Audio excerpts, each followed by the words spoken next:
Si on retire le cœur d'un individu, celui-ci peut continuer de battre à une fréquence un peu supérieure à la normale, environ 100 battements par minute chez l'homme. À quoi est dû cet automatisme cardiaque? Eh bien, il est dû à une zone située au sommet de l'oreillette droite qu'on appelle le nœud sinusal.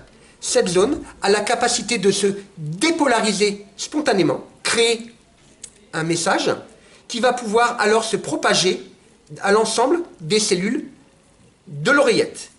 Et donc, lorsque ce message se propage au niveau des cellules, il ordonne à ces cellules de se contracter. Donc, ce qui va se passer au niveau des oreillettes, les oreillettes vont se contracter du sommet vers la base. Non, on en sera en systole auriculaire. Le problème, c'est que cette onde de dépolarisation ne va pas pouvoir se propager ensuite à l'ensemble du cœur.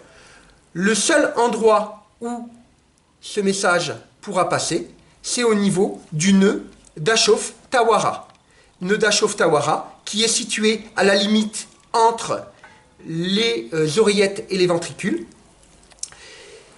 Et lorsque le message va arriver à cette zone-là, il va être ralenti. Le message nerveux va continuer son chemin jusqu'à l'apex par le faisceau de His.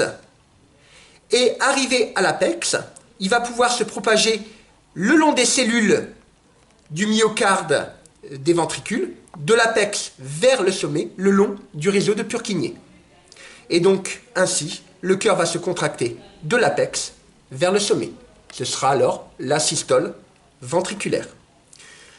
Alors, le retard engendré par le nœud d'Aschoff-Tawara et le faisceau de His est important car il permet un temps de repos entre la contraction des oreillettes et la contraction des ventricules. C'est ce qui va permettre d'avoir le moment de diastole généralisée entre ces deux étapes.